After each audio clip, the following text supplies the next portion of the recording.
The Donaldson's decorations. Mr. and Mrs. Donaldson had the best house on the block when it came to Halloween decorations. There was at least a new piece in their yard every Halloween, and they were the #1 house to go to for the best candy. Every kid in the neighborhood knew that. Hell, every kid in the surrounding neighborhoods knew this. Their decorations were always so lifelike. The bodies, the limbs, the blood dripping. Year after year, they would outdo themselves from the previous year. Sadly, though, Halloween was starting to be not as fun in our neighborhood as of late. You see, the past couple of Halloweens had seen a rash of disappearances around our neighborhood. So when Halloween night came upon us, everyone was on their guard. Emotions were tense. The children were under the strictest of supervision. No one was ever to roam freely, not even if we were in groups. Halloween just wasn't as fun as before. It was last Halloween, me and my friends were out trick-or-treating. We were all getting older, so this was probably going to be one of our last times going out together. We had already gotten lots of candy to this point when we approached Mr. and Mrs. Donaldson's house.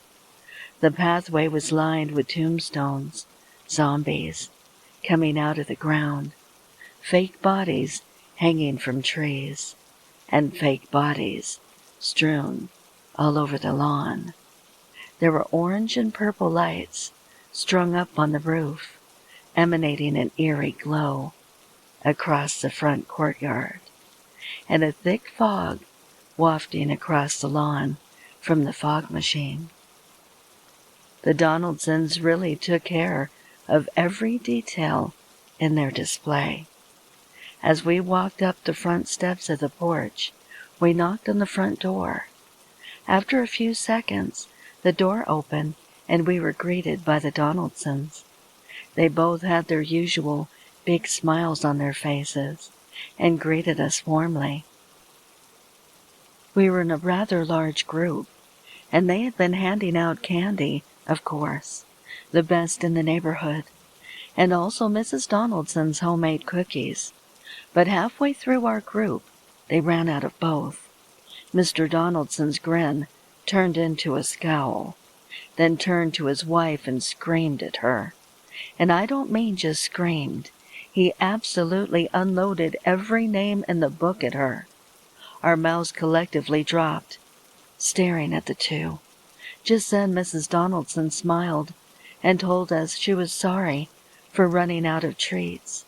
Then she looked at her husband and just continued smiling, reaching for the door and slowly closing it. There was no sound, and we all just turned around and walked home. The next day, we all saw Mrs. Donaldson starting to clean up her yard and take down her decorations. The strange thing, though, there was no sign of Mr. Donaldson helping, not even with the bigger pieces. We all shrugged it off and just figured he would be out later to do it. By the next morning, all the decorations were gone, and we figured Mr. Donaldson came out and did it, even though looking back, no one ever saw him do it. As a matter of fact, Mr. Donaldson wasn't seen out and about after that Halloween night. There was always an excuse. He was always away, at the store, visiting a sick relative, sleeping, or sick in the bathroom. Well, here we are on Halloween night, a year later, and me and my friends were hanging out on the sidewalk under the Donaldson's tree, right below one of the hanging body decorations. Out of nowhere, my friend screamed, "Watch out!" and pushed me out of the way. We both hit the ground, and the hanging body fell. As it fell, though, the bag around its head tore on the top point of the white picket fence, and when it hit the ground, we all found out what happened to Mr. Donaldson. Exposed through the tear in the bag was his face, staring back out at us, with one eye missing. We all jumped back and screamed. My one friend took out their cell phone and called the police. When they arrived, they confronted Mrs. Donaldson, and she confessed right on the spot. The police also discovered, as they searched the rest of the yard, the bodies of the people that went missing over the past few years. The Donaldsons' Halloween display was riddled with actual carnage, and none of us ever knew it. It came out that they had been abducting people for years, always adding a new Halloween piece to the yard. And last Halloween, all it took was that one scream to send Mrs. Donaldson over the edge. She said right when she closed that door on us, she took the glass bowl and smashed it over his head when he turned and walked away, using the glass shard to cut his eye out and slash his throat. You just never can tell, can you? No matter how young, no matter how old, no matter how sweet, you could never truly trust your neighbors. The Girl in the Woods. Leaves crunching beneath my feet, cool breezes, the smell of folks burning leaves wafting through the air. I think my favorite is the way the beautiful vibrant colors of the trees contrast against the gray, cloudy autumn skies. Sometimes, when the sun peeks through the clouds just right, it's as if the trees' leaves are lit up for a moment. These are all just a few of the reasons I love fall so much here in Pennsylvania. I've grown to love and appreciate the beauty of nature and all it has to offer. These woods are old, and they have stories to tell. Now, don't be fooled by all of the beauty all around you. Sometimes nature also has its sadness and loss with a dark history. This is what brings me to a particular walk in the woods that I took. That still chills me to the core. My name is Mina. Last fall, leading up to Halloween, I was taking my usual daily walks in these woods. I really enjoy being one with nature and hearing only the sounds of this beautiful stretch of woods. This particular day, I kept hearing little footsteps behind me. I thought maybe it was just a little curious critter nearby, though every time I turned around to try and spot it, I'd see nothing. I decided to turn around and walk towards where I heard the sounds. I had to go slightly off the trail to reach that area. I approached this enormous oak tree. I'm inching slowly towards the tree, and all of a sudden, I hear, "Boo!" This adorable little girl pops out from behind the massive tree trunk. She's all decked out in a vintage-looking 1920s-style dress, Mary Jane shoes, and an old-looking cheap plastic bunny mask, the kind with an elastic strap in the back. "Did I scare you?" she giggles. "Yes, honey, you did." I let out a nervous giggle. The little girl asks, "May I walk with you for just a little while, ma'am?" I replied, "Of course, honey, but just for a little bit, because I don't want your parents to worry, okay? Please call me Mina." "Hi, Mina. My name is Susie Osborne," she replied. So off we went on our walk into the trail. I said to her, "So, Susie, You're extra excited for Halloween, huh? You're wearing your costume a day too early, silly little bunny." She paused for a second and responded, "I'd like to keep it on, Mina. Halloween is my favorite." I responded, "Hey, me too." We chatted about favorite costumes and candies the whole way. Pretty soon I realized that the sun was beginning to set. I suggested that we start heading back towards home now. She gave me a pouty lip. She says, "Oh, okay. Hey, Mina, could we please do this again tomorrow?" I said, "Of course we can, Susie." I reminded her that tomorrow was Halloween. "Won't you risk missing trick-or-treating?" She looked at me through the eye holes of the bunny mask with her bright hazel eyes and said, "I have plenty of time, Mina." We then headed back the way we came from and stopped by the big oak tree where we first met. "Okay, Susie, please get your bunny tail home safe, okay? It's not hard to get lost in these old woods." She gave me a small tilt of her head and said, "I know these woods well. I'll be all right, Mina. See you tomorrow." "Bye, Susie. See you right here tomorrow around the same time, okay?" Susie was already skipping away, all happy, brown curls bouncing all around, the mask strap that held that bunny mask so tightly to her little head. I heard Susie faintly say, "I'll be waiting, Mina." I myself made it back home just before dark. The next morning I woke up and immediately remembered it's Halloween. I still get very excited for Halloween, like I did as a child. I decided to get up and get a little writing done and a few household chores before I headed to a local supermarket to pick up a little gift for my new friend Susie. I chose one of those orange jack-o'-lantern candy buckets with a handle. Inside I put a small flashlight for trick-or-treating and so that she can find her way home safely. A glow-in-the-dark necklace and bracelet and a few kinds of candy tossed in there. When I got home, I wrote a little note and put it in there. It said, "Happy Halloween, Susie.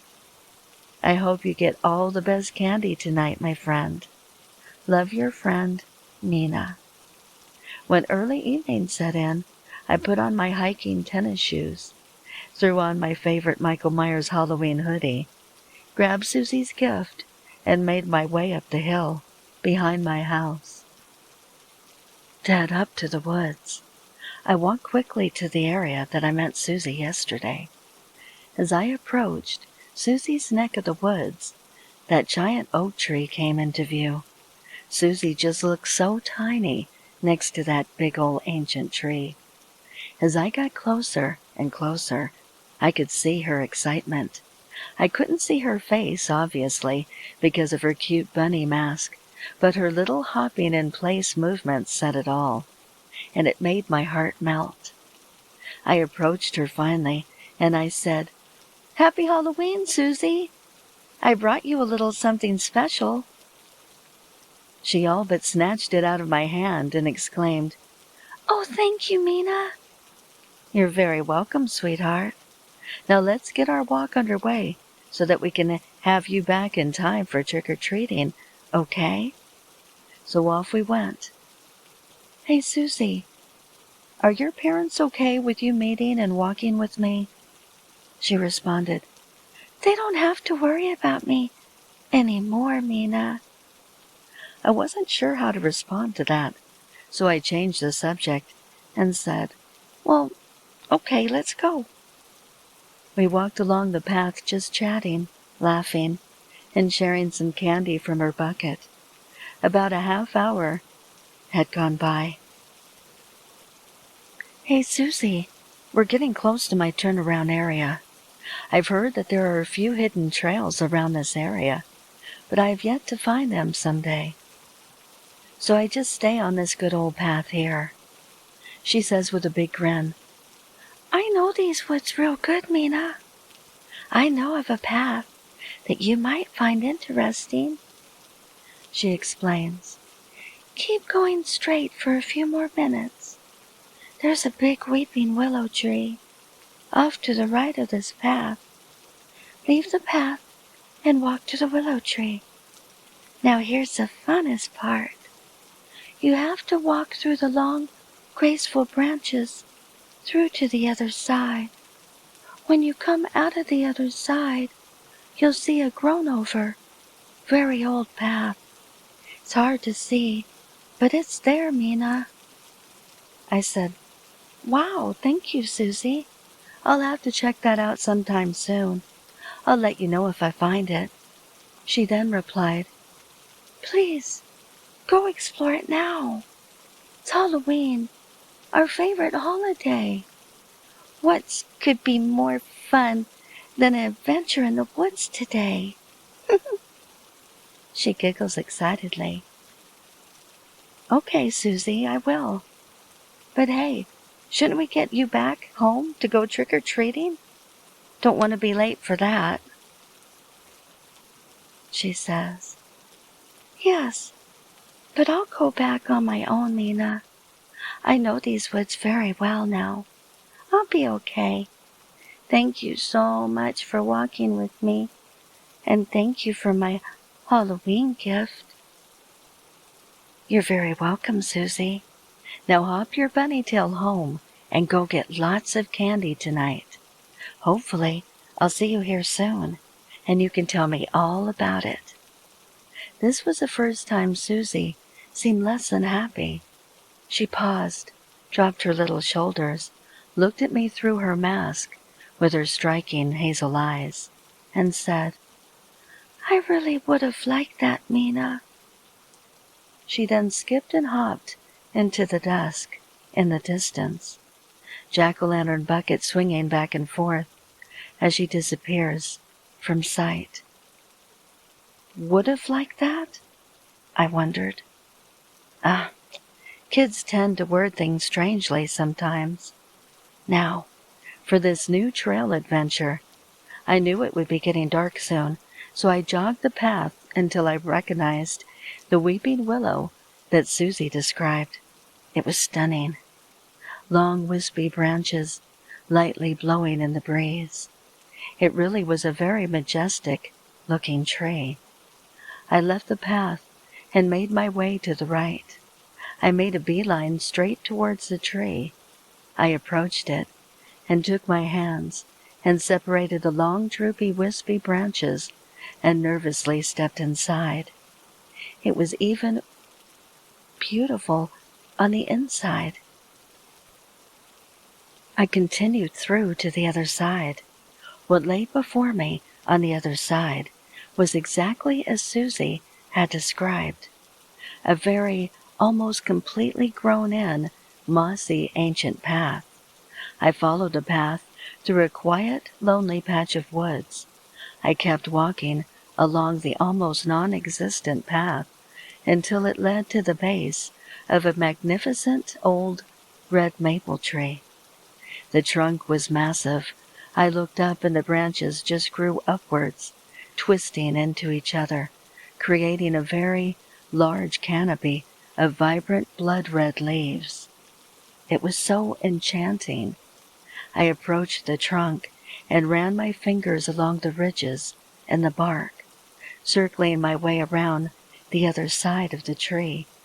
Something down close to the base of the trunk caught my eye. It looked like cement or stone.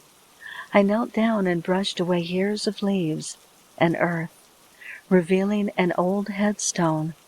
Intrigued, I took my hoodie sleeve and brushed away the face of the stone. A big gust of cold wind caused the canopy of red leaves to swirl around and let the last bit of autumn sun to peek through. And the sun rays illuminated the small old headstone. What I saw and read made every single hair on my body stand erect. The stone read, Susie Osborne, our little bunny, 9/18/1900 to 10/31/1907. There was a little bunny rabbit symbol etched into it. My eyes immediately flooded with hot tears. I fell to my knees and just tried to process what was happening. I needed to collect myself, though, because the sun was setting very quickly now. I said a little prayer, picked a couple of wildflowers, and placed them on top of the stone. I then headed quickly down the mossy path, back through the weeping willow, and back up onto my normal trail. With all the emotions and adrenaline I had consuming me, I ran the entire way back. I found myself slowing to a walk, out of breath, right near Susie's area of the path. I was so close to home, but after what I had just seen, I felt compelled to approach the giant oak tree where Susie and I first met. I circled around the tree with some small hope of seeing Susie pop out at me, saying boo. Instead, what I saw at the base of the trunk, on the ground, was Susie's jack-o'-lantern bucket, and placed ever so lightly up against it was her bunny mask. It looked so different than earlier. It was all broken and weathered. At this, I turned around and sprinted the rest of my way back home. The next morning, I woke up, hoping it was just a bad dream. I went through the motions of the day, thinking about Susie a lot. Evening time rolled around, and I put my shoes on and hurried to Susie's area of the path. I waited there. No Susie. Reality set in, and I turned and headed back home in tears. I decided to get out my laptop and search the history of this area, and to see if I could find anything about little Susie Osborne. To my utter horror, I found it. I found an article from 1907. It turns out that Susie had been out trick-or-treating by herself that evening. Apparently, after she was finished trick-or-treating, and instead of going home, Susie decided that it would be fun to go on a spooky Halloween adventure in the woods. Sweet little Susie Osborne never made it home that night. She got lost in those big woods. It was freezing cold that night, and her little dress and Mary Jane's just weren't enough to keep her little body warm enough. She curled up next to that big red oak tree on the hidden path she led me to, and she went to forever sleep. This is a spot where her family found her days later.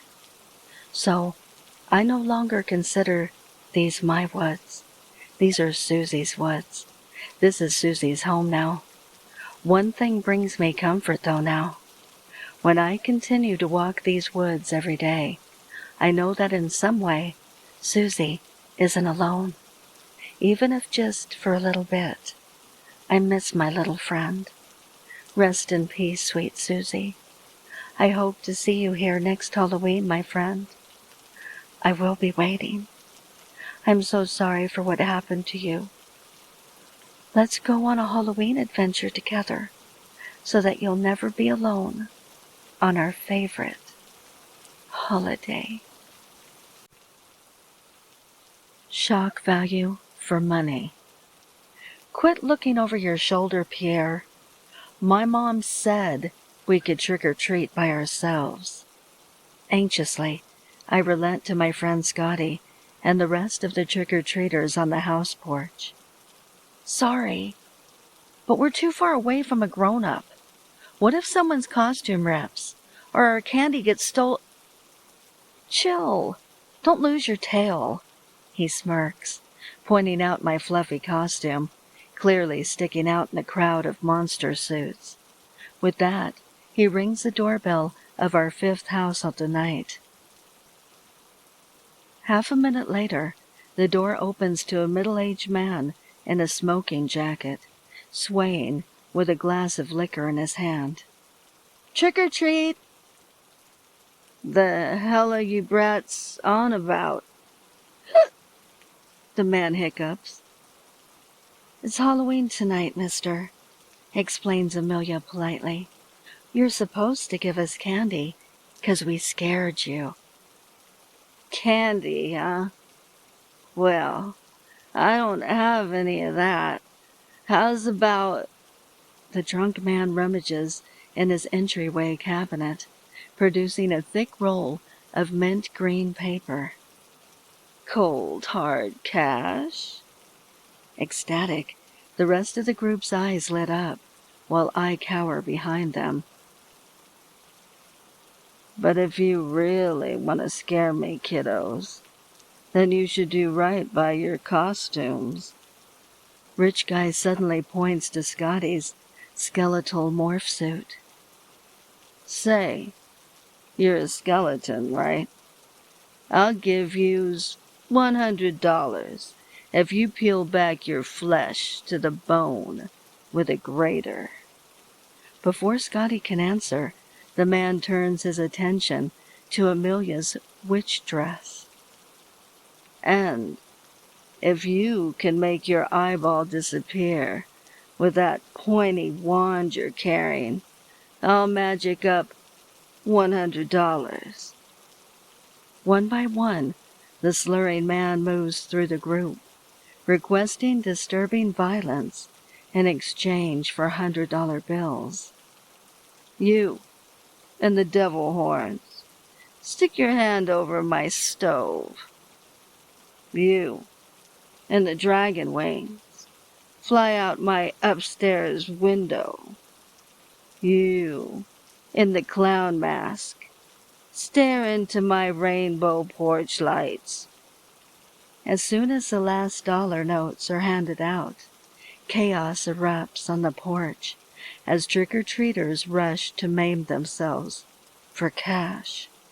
Unlike everyone else, though, I'm not going to stick around to see the coming bloodshed. I have to get an adult. Taking off running down the street, I don't so much as pause to catch my breath on my breakneck race back to our parent chaperone, standing on the sidewalk. Honey, what's wrong? Asks Scotty's mom worriedly. Please help, I cry. There's a bad man down the road paying kids to hurt themselves. What? Agape with horror, she pulls out her phone and instantly begins dialing. Before Scotty's mom can press the last button, however, she gives a sharp gasp and keels over dead, a kitchen knife lodged deep in her back. From behind her, I smile at my handiwork. I've just earned every dollar of the $1,000 in my pocket. Guess I made the perfect choice this year to come dressed as a rat. Jonathan, hello. Right on time. Perfect way to start a new job. Now, before you begin, there are a few procedures I'd like to go over with you on how we like things to be done here at Mephisto's Halloween shop. Here's your name badge, and please make sure you keep this on you at all times, for it will help you get into any door in the building. Grab your things and come with me to the back. Now, this door is locked for many reasons, so when you want to enter, just swipe your name badge across the screen next to the door here. The lockers are to the right, the employee bathroom is to the left. Oh, what is it, my boy? You looked completely frightened. Oh, the red splatters on the floor. It's nothing to worry about, Jonathan. One of the other employees had a slight accident just before he came in. We had to send him home early, so you are quite needed around here today. Now, follow me and let me show you what you'll be doing around here. Let's start with restocking the shelves. You must stay on top of this at all times. Our customers just go crazy for our props and accessories, from the witches' cauldrons and the fake bats and rats to the severed limbs and the fake blood-covered weapons. Now, on to the next. Jonathan, keep up, please. Now, what seems to be the problem? What are you trembling about? Yes, the severed limbs do feel real. You are correct. But they're not, you silly boy. We just have the finest supplier of fake limbs in the business, that's all. And yes, the blood on these weapons do look 100% like the real thing. Our artists do a spectacular job of painting them, do they not? Now, if you please, may we continue?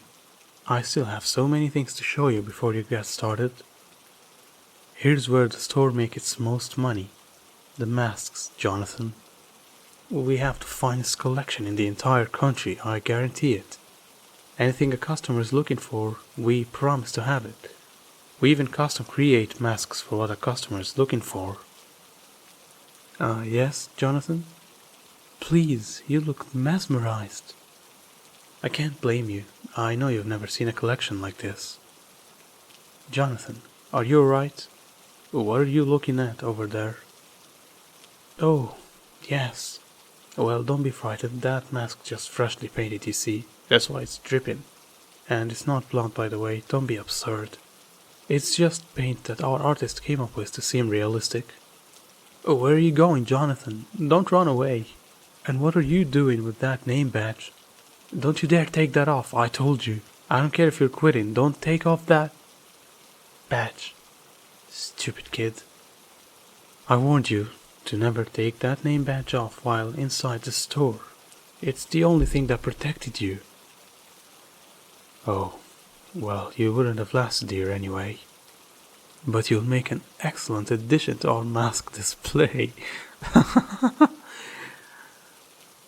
Say hello to Ben and Dean. They'll escort you to the back room. Your services will no longer be required.